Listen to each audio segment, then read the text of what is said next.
right, so why don't we call this regularly scheduled meeting of the City of Rancho Palos Verdes Emergency Preparedness Committee to order. Take the roll. Sure. Chair Wiener. Weiner here. I'm sorry. Member Harder. Here. Member Feinberg. Here. Member Boudreau. Here. And we have an excused absence of Vice Chair Foster. Okay, so we have have a a quorum. quorum. Wonderful. First item on the agenda is the approval of the agenda. Do I have a motion to approve the agenda? I second. All right, all in favor? Aye. Any opposed? Hearing none, the agenda is approved. First item of new business is an emergency preparedness presentation from Southern California Edison. Welcome, sir. Thank you. If I could ask you to introduce yourself for our viewers at home. Yes. Marvin Jackman, Southern California Edison Regional Public Affairs Manager. Welcome, Mr. Jackman, and thank you for being here tonight. Thank you for inviting me, and just give me a second. I want to cue the presentation up, and then I want to go through the presentation, and then afterwards really talk to you about the role of Edison during a disaster or emergency here in the city as well as the peninsula. And then we can also do some Q&A as well. And I got a couple questions ahead of time from the committee, so I'll be able to answer those as well. Wonderful, thank you. Let me run over to the computer and get that going. Sounds good.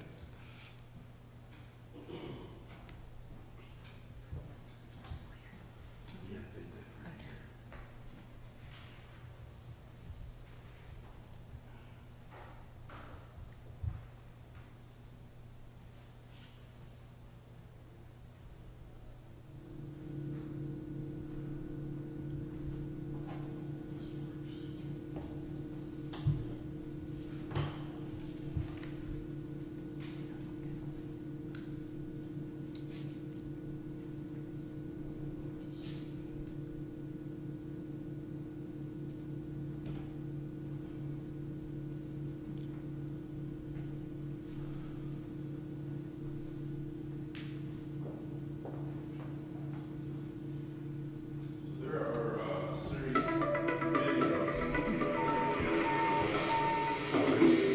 Engine 20, respond to one down vehicle.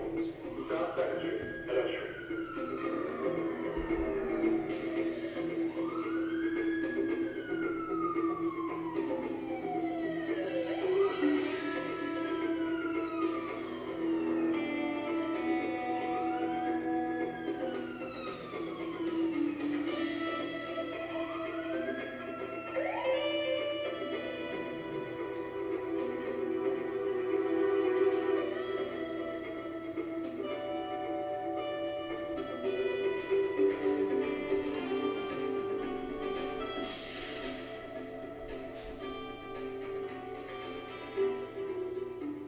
You think it will never happen to you, but it happens.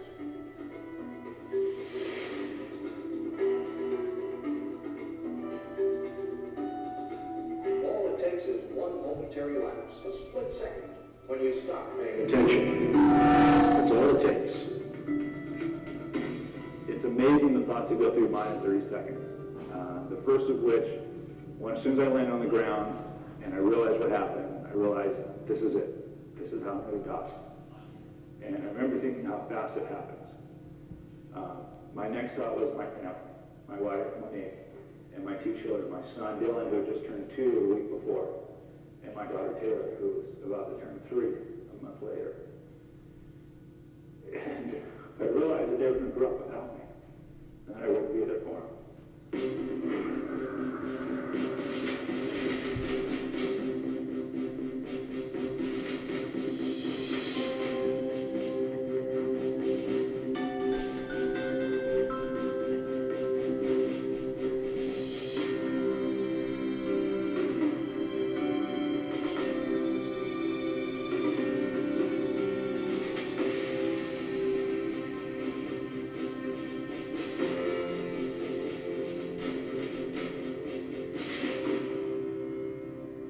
Southern California Edison is taking this opportunity to acquaint you with the dangerous effects of exposure to energized electrical equipment. In this program, we want to review safe practices, in some common scenarios you might encounter and show you how power delivery works in our service territory. We're your partners on incidents where exposure to electrical equipment is involved. But the truth is, you usually get there first, and you need to know how to protect yourself, your crew, and the public before we arrive. As you'll see, electrical-related injuries aren't the same as other injuries. Electrical contact injuries are usually very serious or fatal. This is important to your family, you, your crew, your jobs, and the lives of the people we all serve. You can encounter emergencies in any part of the Edison system, and you should be familiar with how the electricity is transmitted, from power generation through distribution. Electricity is generated at a power plant at about 20,000 volts. Before leaving the generating station, the voltage is increased to either 220,000 or 500,000 volts for easier transmission. This high voltage electricity travels along transmission lines to areas where the power is needed.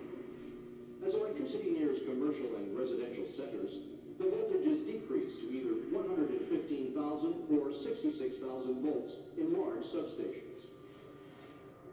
Closer to commercial and residential districts, the voltage is reduced again at smaller distribution substations to between 4,000 and 35,000 volts. This voltage travels along a distribution power line to a neighborhood where the electric stream is transformed into usable electric current. The low voltage current is dropped from the electric pole line in a service drop that reaches the customer.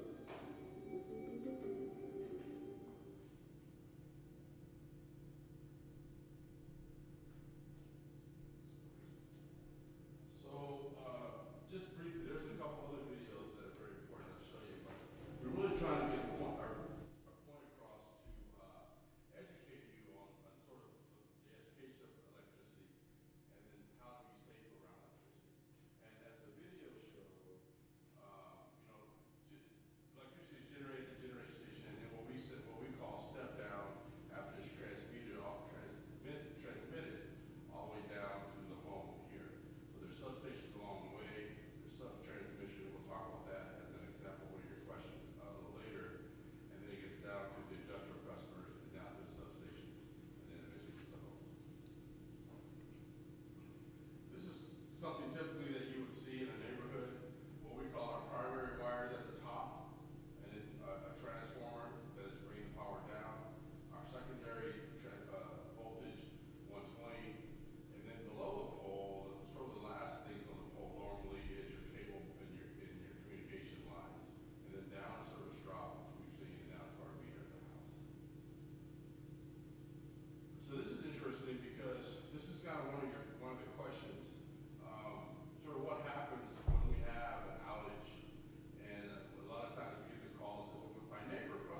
emergency responders can face. When you encounter any downed wires, including telephone and cable television wires, always assume the line is energized until it is identified or proven de-energized by a qualified Edison person. If you are first on the scene of a downed or sagging wire incident, park away from overhead wires and stay in your vehicle until you have carefully examined the incident area. It is impossible to determine if a wire is energized by its appearance. While some wires will jump, whip around, curl up, make loud sounds, or emit showers of sparks, others will lie there silent. Disconnected wires may be live, but not arcing. Also, automatic switching equipment far away from the scene can re-energize wires without notice. Do not attempt to move down wires. On all down wire incidents, call Edison and set up a safety perimeter at least 30 feet away from the wire. Continue to secure the scene until an Edison employee or other authorized person arrives to eliminate the electrical hazard.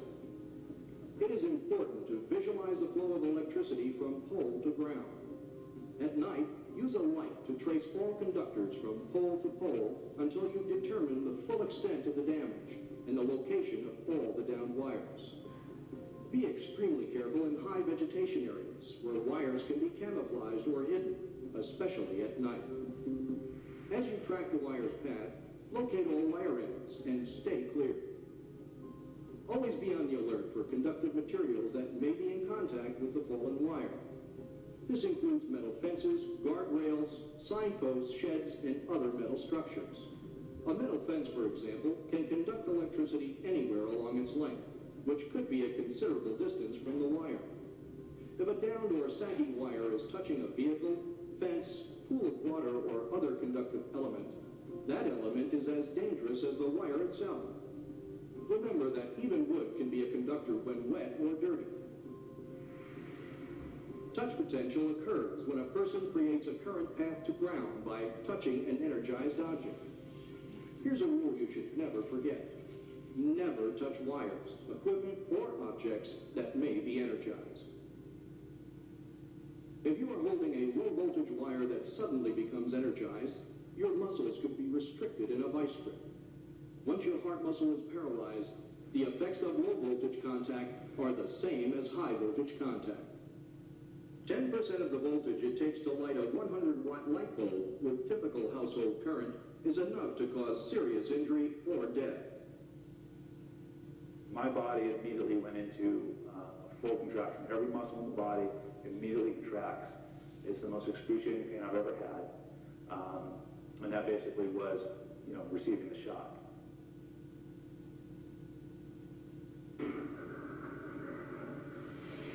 Vehicle hit poles are a relatively common occurrence, and electrical danger is not always evident. So when you first arrive at the scene, notify Edison through your normal communication procedure of the exact street address or the closest street address. This will enable Edison to expedite a response to the incident. Set up a safety perimeter at least 30 feet away to restrict access and protect the public and avoid staging under overhead wires. Never attempt to move down power lines. If people are inside the vehicle with a wire down, but there is no fire and no one is injured, the safest place for them is inside the vehicle until the line has been de-energized. From a distance, instruct them to stay in the car until the energized wire can be removed by a qualified person. Sir, don't move. Do not get out of the vehicle. If the victim is conscious and there is a vehicle fire or other immediate threat, fight the urge to approach the vehicle. You could move into the electrically charged area. From a distance, establish contact with the victim and instruct him or her to stay put and listen. Okay, I want you to stay in the car, okay? Don't do anything until I tell you to, because you can't be electrocuted. 1251, can you have Edison respond? What I'm going to do, sir, is have you jump out of the car, but don't do anything until I tell you to, okay? I'm going to have you open the door. I'm going to get you to step on the door ledge, okay? Go ahead and open the door right now. Okay, go ahead and step up on the door ledge, and don't do anything more. You're going to have to jump out of the car. Don't do it at this time. You're going to have to land with both feet on the ground at the same time, okay? jump away from the car. Go ahead and do that now. Instruct the victim that he must jump clear and avoid touching the vehicle and the ground at the same time. If he touches the energized vehicle while his feet are on the ground, he becomes a path to ground. When electricity enters the ground, it radiates out in concentric circles or rings, like the ripples in water when a pebble is dropped in. Each ring has a different voltage, dropping off from the center to the outer edges. If you step one foot on one ring and the other foot on another ring, you're stepping on two different voltages that the electricity has to bridge. That gap between your steps is called step potential. The same thing is true if you jump out and lose your balance, causing your feet to land on one ring and your hand on another. Eliminate the gap and you eliminate the need for electricity to travel through your body. Walk in a shuffling motion at least 30 feet away from the source of electricity. If the victim is unconscious with a vehicle fire or imminent threat, the victim must not be removed from the vehicle until the wire is cleared away and secured by a qualified electrical worker. If you follow your natural impulse and attempt to remove the wire, you could easily become the next casualty. Edison strongly discourages moving wires under any circumstances. However, exceptional situations may arise in which your first response team feels that action is imperative. In that case, your department policy should instruct you on how to act. Only you can determine the urgency of the situation. Emergencies involving underground manholes or vaults are high-risk situations for first responders, even if the appearance above ground is benign. If flammable gases are present in the manhole, removing the cover could provide enough oxygen or sparking to cause an explosion. If gases are present in the cable ducts that run from manhole to manhole, there could be additional explosions in adjacent manholes. If an underground transformer in the vault has failed and the oil is above the ignition temperature, it could explode without notice. In the underground environment, one failure in the system has the capacity to cause additional equipment or cable failures. The resulting explosions could seriously harm you and others nearby. Here's what to do. Call Edison. Give the location, the vault or vent pipe identification number, number of manholes involved, and the nature of the emergency. Establish a safety zone. Keep the public away and route traffic around the area. Don't park vehicles near vault or manhole covers or vents. If the cover is in place and smoke is coming from the holes in the cover, do not attempt to remove it until the conditions have been thoroughly discussed with a qualified Edison representative.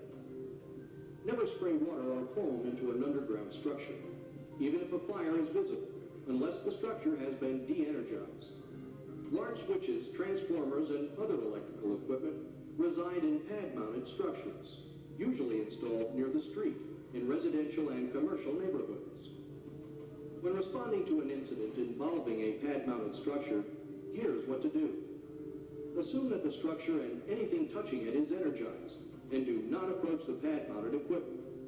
Call Edison and give the operator the street address and any equipment number you can see on the pad-mounted unit involved. Never attempt to open the doors. Remember step and touch potential. If fire is involved, treat the situation as you would any Class C fire. Protect exposures and wait for Edison to de-energize the equipment before fighting the fire or attempting a rescue.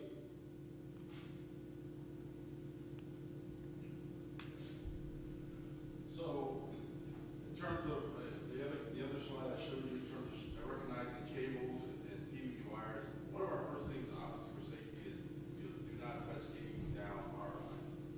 And if you're not sure, go call 911. And in the last video,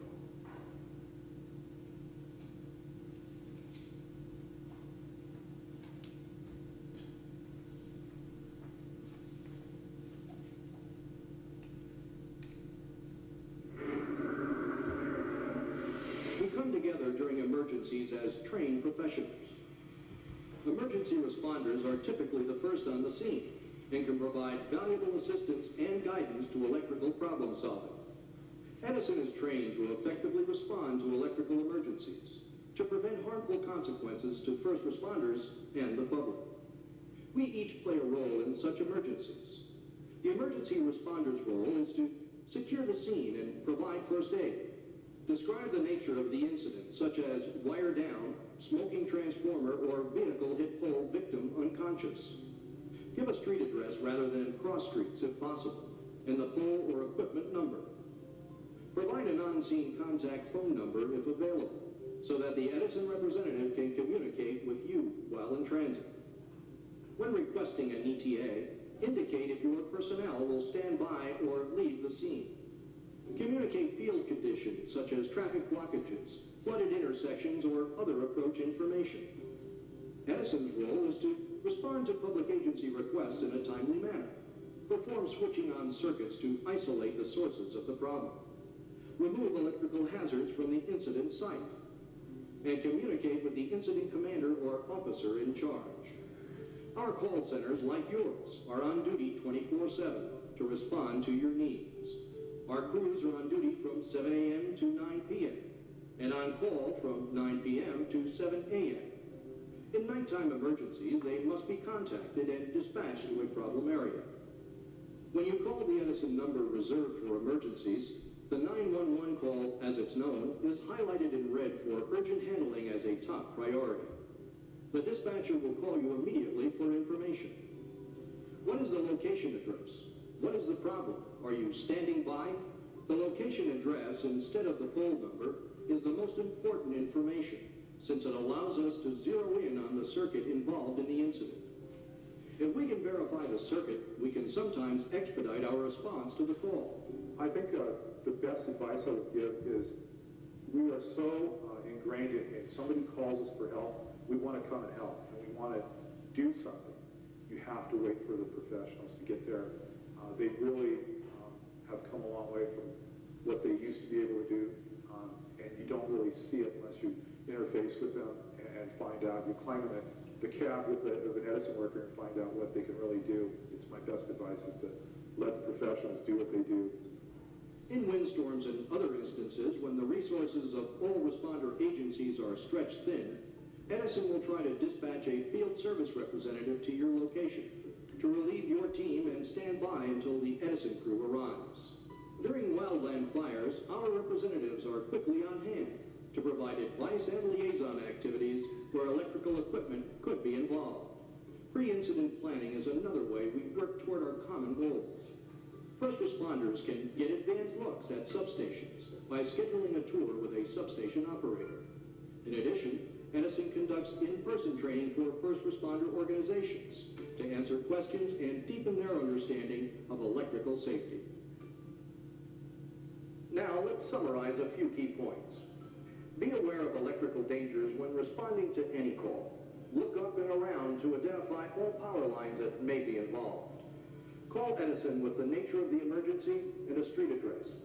Consider all downed wires and electrical equipment energized until proven de-energized by Edison. Maintain a safety zone of at least 30 feet and wait for Edison to make the scene electrically safe. Don't underestimate the danger of low voltage lines and equipment. Don't cut or move any wires. Use extreme caution when responding to incidents involving electricity, especially at night. You are the ones on the front lines. You have dedicated yourselves to helping others in emergencies. It's important to our community as well as to your families that you take every precaution against becoming a victim of exposure to energized electrical equipment. Many thanks to all the first responders who helped put this program together. Thanks for listening. Again, see the path, don't be the path of electricity, and be cautious for arriving on the scene. These are just some other pictures from the windstorm.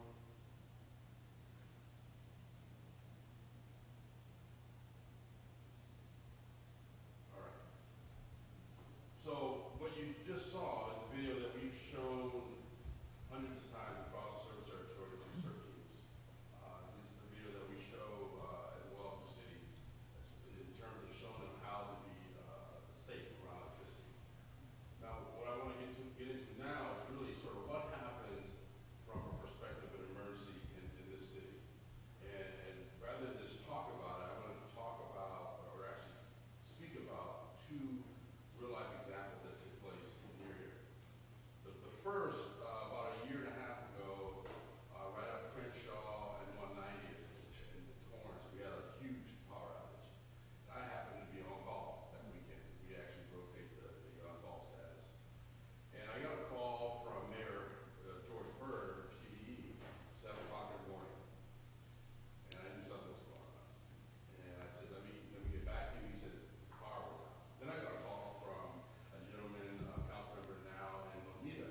Sure. Well, sir, first of all, let me thank you for the presentation you've given so far. I've learned a lot, and I'm sure that people at home have too.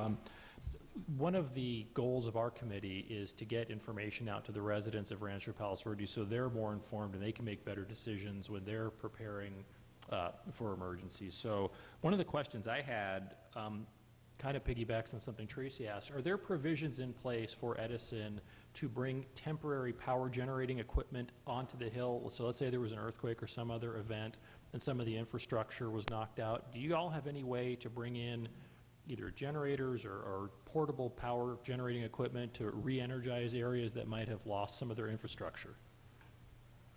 That's a good question. Of course, yes, we have the ability to bring in generators.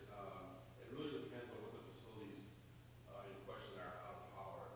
In a situation, Tracy has been to some presentations, there's an order of priority that the city has established in terms of city facilities that are critical and viable to the city. There might be some water pumps, those types of things. So in those cases, we'll look at those cases on a case-by-case basis, depending on what the situation is. The biggest thing is, are we going to have access to the roads to bring in equipment? And so the first thing is actually determine that in an emergency. But the answer is yes. When it comes down to that, as a residential perspective, houses and bringing generators for residential houses, that probably won't happen. Sometimes. I'm sorry, we're talking about city facilities and then hospitals. I wanna make Sure. that clear. So sometimes when we go out and give community presentations, we get asked questions about generators and people who might want to install generators for their own home use. Do you have any recommendations for our residents who might be considering putting in their own generators? Should they be contacting Edison before they do that, or do you have any guidelines that they should be aware of? Actually, their local electrician is at their choice. They can just call and go ahead and set that up. We don't recommend any sort of vendor in terms of generation for residential services, but they can call an electrician and they can sort of get a proposal. Sure, thank you. I don't want to monopolize this. Let me open up to my colleagues on the committee. Yeah, Diana. Okay, hi, thank you very much for coming this evening. My interest is understanding the vulnerability of the peninsula's electrical system. Could you describe the circuits by which electricity reaches the peninsula? We're sort of at the end of the line. I mean, obviously, from my own perspective, I've noticed you have major circuits coming up Hawthorne Boulevard, major circuits which have now been undergrounded coming up Crenshaw Boulevard, and they lead up to your Crest substation. It appears to me these lines sort of go through your Walteria substation, but could you describe the routes by which electricity gets here so we can have some sense of what would be the impact on our city if something happens on one of those corridors? Yeah, let me try to answer that with this sort of slide. So there are a number of substations that serve the peninsula. We're talking about, so these substations here, this is the 220, this is the 66, and we have various numbers. Walteria is just one of them. There's a Crest sub, there's a Marymount sub. Right. So when you think about access to the peninsula, they're coming in from the San Pedro area. They are coming in from Torrance. There's a substation there. Off of PCH, there's substations on the other end of the peninsula through PDE and Redondo as well.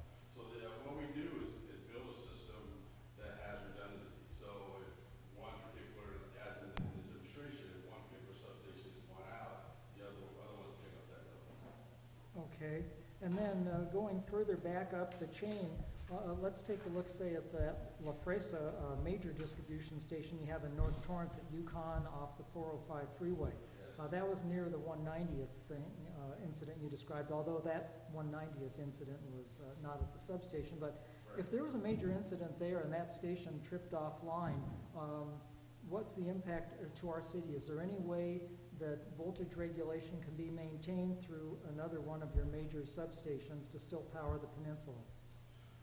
Yeah, I mean, well, actually that example actually demonstrated sort of the voltage regulation that we had in place, because there were multiple substations affected by that particular outage. The one you mentioned was in Yukon, and it tripped substation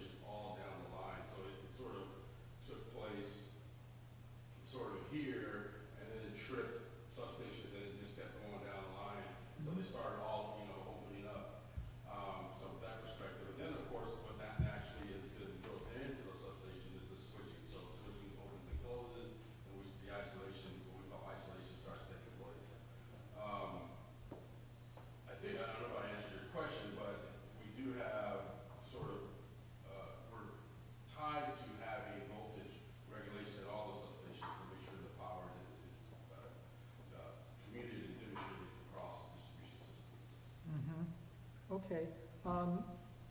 You showed the photos of the power poles that came down during the windstorm in the San Gabriel Valley. I recognize that was an extraordinary situation, but here in our city, we obviously have some really high voltage lines coming up Hawthorne. If that line came down, how much of our city would be without electricity? I know you have the underground line on Crenshaw, you have maybe a smaller line coming through PVE.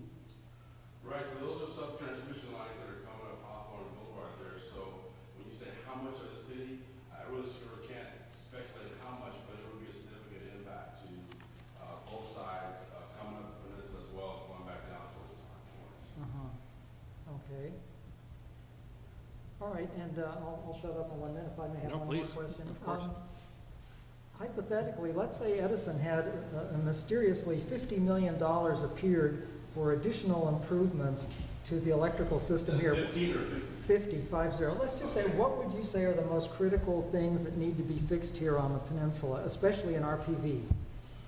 I think the most critical thing is what we call CIC, cable and cable. So one of the things that hampers our repair here on the peninsula is before my time, so 50 years ago, the technology and engineers said, we think it's a good idea to install cable in ground without it being a conduit. And it was done from New York to the West Coast.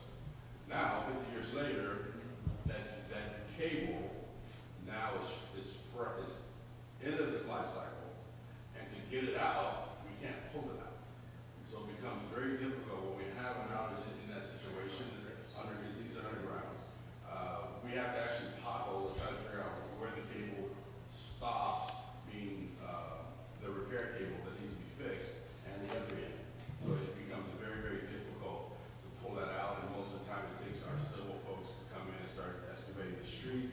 The outage repair time is extended, and we have quite a bit of it on the peninsula, and that's actually a large part of the cable that's being replaced, or our focus of being replaced over the next probably 5 to 10 years is that CIC, and those are, we give presentations to city manager as well as the council members about that particular phenomenon. That would be the one thing that gives us such a hard time when we're trying to make repairs here on the peninsula. Yeah, I can understand that, and I appreciate you doing My Street, because we've had cable failures, and My Street, South Ridge Cove recently had a major cable replacement. Yeah, and there was a lot of digging, and several other streets in my area also had been replaced after they had underground breaks that then punctured the nearby gas main, because all these utilities are in the same underground trench. Yeah, you experienced it firsthand then. Sure did. Okay, I refer to someone else. Jennifer, do you have any? I live off of Silver Spur, and we have interruption all the time. I know there are 2 units on Silver Spur. Can you explain what they are? And even just before the meeting tonight, we had an interruption of about 2 minutes, but it's constant. It's all the time. Silver Spur and Crenshaw? Near Monte Malaga. There's on Silver Spur Okay. and Monte Malaga. Silver Spur Mall? No, Silver Spur. No, it's Rancho Palos Verdes Okay. at Monte Malaga and Silver Spur. Okay. There's been some work in installation in a unit near the school, but on Silver Spur, and then there's one just above Monte Malaga. So I'm not familiar with that particular work because we're doing so much work on the peninsula, but if we're there, we're replacing outdated equipment. That's taking place. Maybe what you can do, I'll give you my card, and we can talk maybe offline about the specific location, and I can find out what's going on and get back to you. Yeah, like I said, just before this meeting, we had a 2-minute outage, but it's constant all the time, and there's flickering all the time. All the neighbors are complaining about it. Okay, I have not heard that complaint, so again, you can let me know, and we'll get some out. You have overhead lines? Yes, we have poles. Silver Spur is clear going down the hill and up the hill towards the high school, But right in my intersection there, there's poles all over, and there's always problems with them. Okay, we'll get to the bottom of it. Okay, thank Thank you, you. let me know. Thank you. Tracy? And Marvin, I just want to clarify the first two questions about hardening the system and if a transfer station goes down in Torrance. Those were actually from Vice Chair Foster. I just passed them along to you. Oh. I just wanted to clarify that that's where those came from. No worries. Okay? All right. Keith, anything? One question. You show the pictures with power lines that are down. Mhm.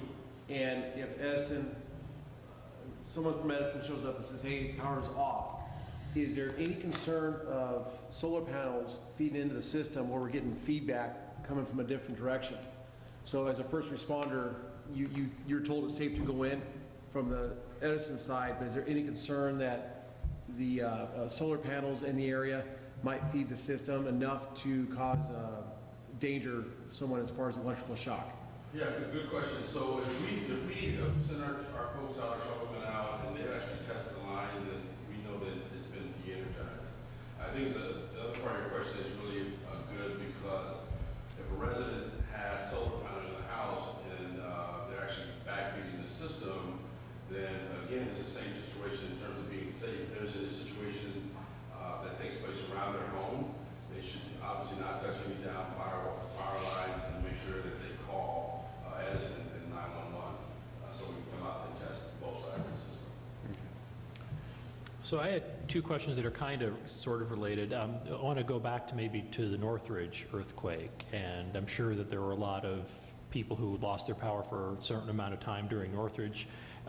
Just anecdotally, do you know about how long the average length of time it was before systems were brought back online in Northridge? I mean, was there an average time people were out with power, or maybe a better way of asking it was, how long did it take Edison to get most of the power back on?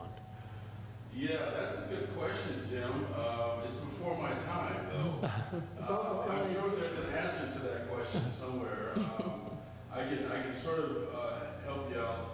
I was actually in Northern California during the 89 earthquake. Oh, so was I. During the World Series. So there we have a series of situations where folks are obviously out of power for a long time.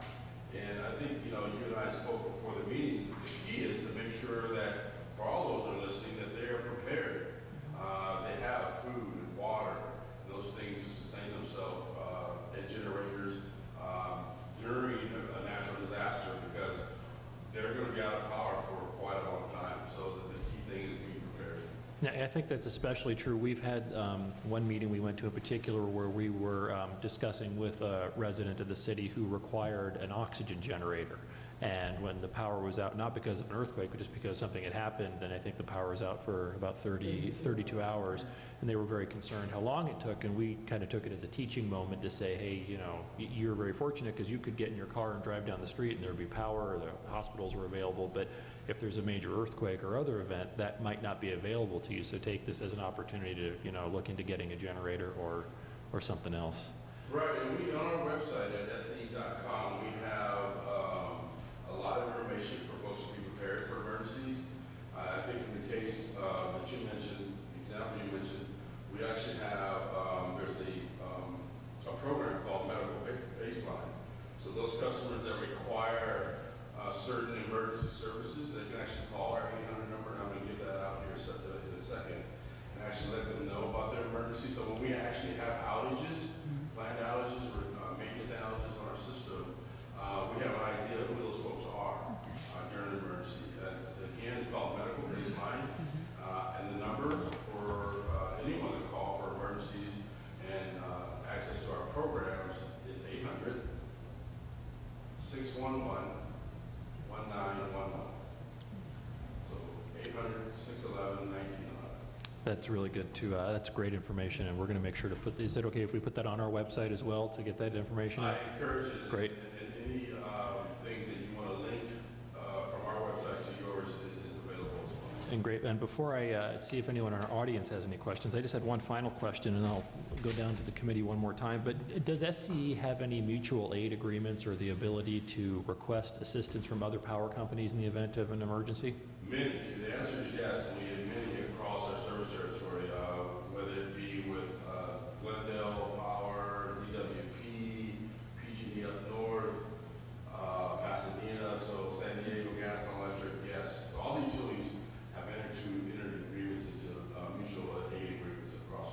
So hopefully that would give you a little bit, some more resources to get the power back online quicker. Right, and yes, the answer is yes, and that's exactly what took place during the '89 quake, because the gas, everybody shut off their gas, and it takes quite a bit of time to light those pilot lights, so we had Southern Cal Gas and other services across Arizona as well, come to Northern California and help out. Great. Any other questions from the committee? Yes, Diana.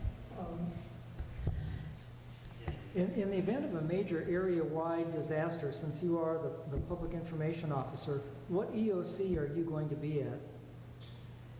That's a good question. It really depends on where the county actually sets their EOC up, and that's where I'll end up sitting. So then, obviously, we have a peer of mine that sits at the EOC, in the central part of San Gabriel Valley. But in terms of this particular area, it really depends on where they established a command center. For example, the fire that we had, I mentioned earlier, the command center was established up on Crest and Crenshaw. So I will go where they are at. Okay, I was thinking more in terms of like, major regional type event. Like if, say, an earthquake which caused power to be out in all of the South Bay and maybe Long Beach, for example. Right, so obviously there will be multiple command centers set up across Southern California. So what we've established in Edison is myself and my peers, depending on where we are at that particular time in place, we will go to the nearest command center set up by the county officials.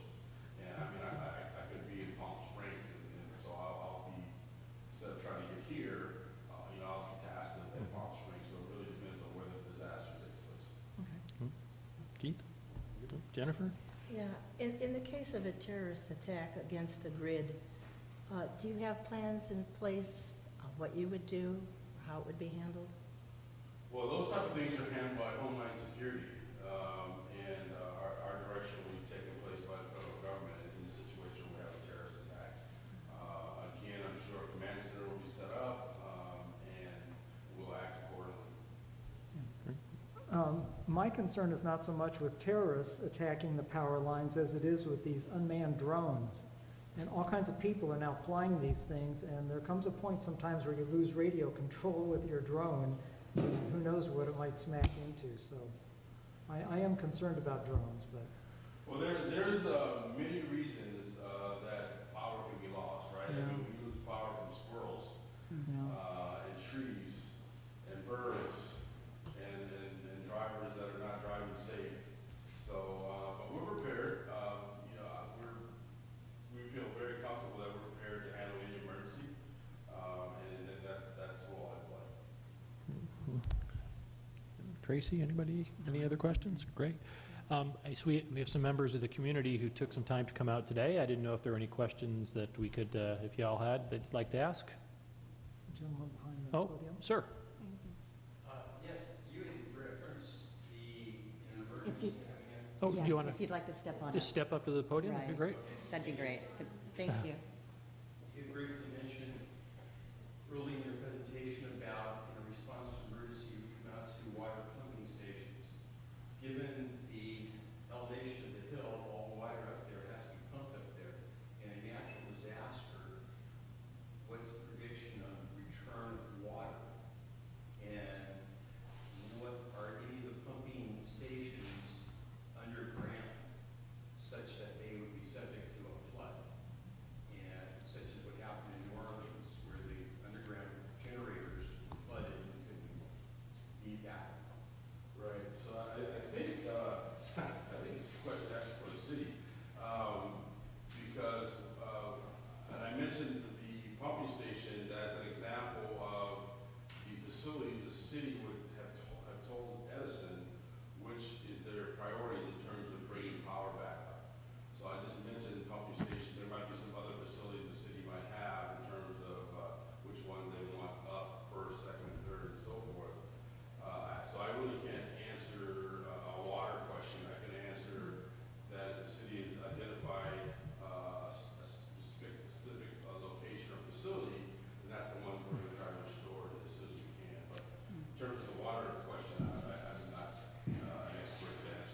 Well, sir, we might be able to shed a little bit of light on that. We did have a presentation from the Water District a few months ago, and they are in the process of upgrading their pumping stations to accept power from generator trucks, so they can bring a generator truck in and just connect directly from the generator truck to the pumping stations. But you are correct, all of the water on the hill is pumped up to the top of the hill, and then gravity pulls it down. So if we were to lose power, we would lose the ability to pump that water up to the top of the hill. So, May I add on to that? Sure. This was from California Water Service. They had a similar presentation in this very room several months ago.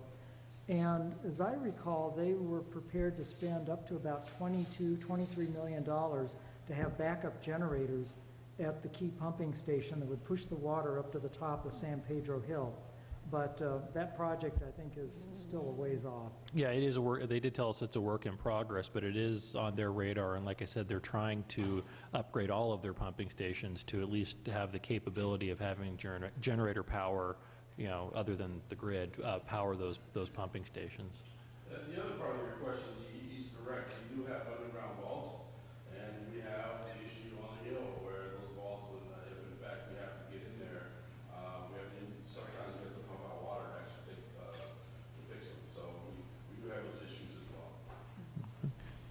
Any other questions from our audience today? Well, sir, we want to thank you very much for coming up and taking time out of your busy schedule to give this presentation. I know I'm very appreciative, as I'm sure my colleagues on the committee are, and our residents who are watching at home. So thank you very much for coming up today. Well, thank you for inviting me. Thank you. Thank you. All right. Okay, let's see here. Moving on to the second item on our agenda. It's approval of the minutes from the October 16th meeting. Do you want to indicate this is the end of the... Yeah, this is the end of our presentation from Southern California Edison. Of course, everyone is welcome to stay for the rest of the meeting, and we would welcome that. But if you came to hear Mr. Jackman's speech, it's concluded. So, do I have a motion to approve the minutes from the October 16th meeting?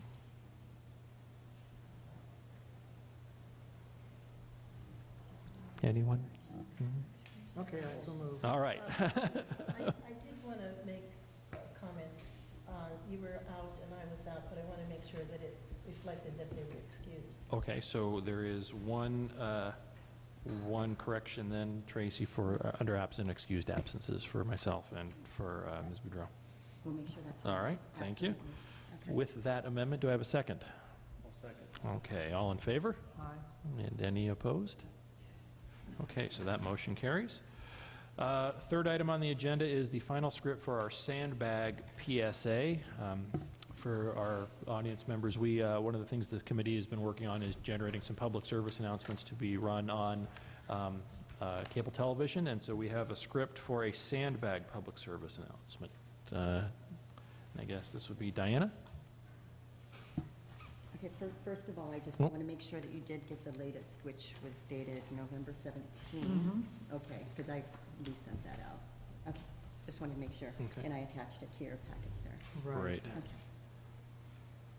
Okay, I'm fine with it as it now stands. Okay. Yeah, it looks good to me as well.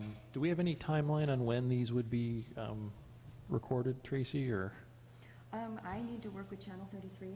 Okay. And see what the schedule looks like. We were aiming for mid-December if possible. Oh, perfect. So as long as, if you go ahead and approve this tonight, Okay, I can move on that right away. great. Get that set up. Well, unless anyone has any questions about it? All right, I would, do we have a motion on this, or? Guys, I move that we approve the sandbag PSA script as presented and as amended. Okay, and I will second that. All in favor of approving the script? Aye. Aye. Any opposed? Great. Yeah, Tracy, so if you could just coordinate with Channel 33 and then let us know when they need us. Absolutely. We will. Absolutely, I'll set it up. And let's see, fourth item on the agenda is the response from other Area G cities regarding their emergency preparedness staff meetings, and specifically, we're talking about Redondo Beach, Hermosa Beach, Gardena, El Segundo, and Torrance. Tracy? Okay, Marty was able to attend the Redondo Beach meeting that happened recently. She got in touch with me and wants to talk about that at our January meeting. Okay, She'd like to go over it. She just made a few points quickly in an email to me. But she does want us to put it on the agenda for January, so she can speak about it then. okay, And that let you all sounds, know how that went. I'm still, I'm looking for a response from Hermosa, Gardena. Looking for a response from Gardena, El Segundo, and Torrance still. Those three are still out there. I'm going to continue working on those okay, to try to get that settled. Hermosa Beach, their next EPREP meeting, their committee meeting, is on January 5th. So if any of you are available to go, maybe Vice Chair Foster might be available, I'm not sure. okay, But that would be their next meeting, would be January 5th, and they're at 7 o'clock in Hermosa Beach at the City Hall. okay. So that's, just wanted to let you know that. And basically, that's all I have to report on that right now. Great. So if anyone in the committee is interested in attending any of those meetings, just coordinate with Tracy, and then, if you do attend, come back and give a presentation to us, so maybe we can get some new good ideas and incorporate, why reinvent the wheel? We can incorporate their good ideas into our good ideas. Okay. All right. I think that's it for new business. Do we have any staff communications? Staff communications, yes. Did you want to make a motion on that number 4, just to close that out? Oh, I'm sorry. Do I have a motion just to accept and file? Is that it? So moved. All right. Thank you. All right. Second? All right. All in favor? Aye. Aye. Okay. Sorry about that. Okay, so staff communications. I just have a few things. I just returned from San Antonio, Texas today, as a matter of fact. I just flew in. My arms are tired. And it was a great conference. It was the International Association of Emergency Managers conference that I went to. And it was my first time there. I usually go to the California, which the acronym is CISA, for the Emergency Services Annual Conference. This was a heck of a lot bigger, more breakout sessions. They had some really interesting sessions that I went to, and I don't want to take up too much time with it tonight, but I mean, you had a chance to sit down with a lot of the FEMA higher-ups in one-on-one sessions, if you'd like, to ask them about their experiences. And they had plenty of stories to tell about different disasters and things that they had been involved in. There were breakout sessions on the Boston Marathon and how, the response was made for that. Different things, lessons learned and all that good stuff. The Washington mudslide was really interesting. I mean, we do have land movement on the peninsula, so I was very interested in that and how that went. Global climate change they covered, and we have so many things to think of coming up when it comes to emergency preparedness and things like that that have to do with the climate. And I think most of us can tell it's changing. It's changing over the years, and it's going to continue to change. So that's something that I want to bring into our planning and thinking about, is that we need to think about the different weather circumstances and the damage that some things can cause. Let's see, social media, big data in emergency management. It was just all over the place with these breakout sessions. So it was a good time, and I'm glad I went, and I have plenty of things that I can carry back to us here and share and put into our emergency planning, prep and things like that for RPV. Just wanted to let you know, Keith, the action plan in areas like Ladera Linda, we were talking about possible slides and things like that. I'm still working on that. I don't have an answer back for you yet. And I wanted to let you all know, if you didn't get the email, the sandbags, the locations that Keith gave me for LA County Fire Department, where they have the sandbags, and I put that on our website. It's on the Ready website now, the Ready RPV. And what I'd like to do is our LA County Fire liaison, Laura Walters, she provided the latest, and I sent it out to everyone, that, how to stack the sandbags, and I attached it to your packets there. I want to incorporate that into the storm and flooding icon that we have on the Ready page, Sure. along with the locations where the LA County Fire sandbags are. So that's... And just to clarify, those are provided free of charge to residents, correct? Yes. Yeah. Yes, they are. So, I mean, with that, that's about all I have to add tonight. Very good. Well, thank you very much. For committee comments, Jennifer? Nothing to report. Diana? Well, I had an opportunity to participate in the county-wide functional exercise on October 22nd, and I happened to be based that day at the Century Sheriff's Station of all places. But it was an interesting countywide exercise for cities and agencies throughout the county to try and get messages into the County Emergency Operations Center. I'm very glad that our city participated in that. The same cannot be said for many others. Even though there were 88 cities in the county, only about 60 participated in one way or another. So I'm glad we were involved. Great. Thank you. And Keith, anything? Gave another presentation for the emergency preparedness, Beauty and the Beast. Went very well. It wasn't a huge turnout, but it was very personal. Got a lot of good questions. What was anticipated to be about 20 minutes turned into be about an hour. So again, raffled off the backpack.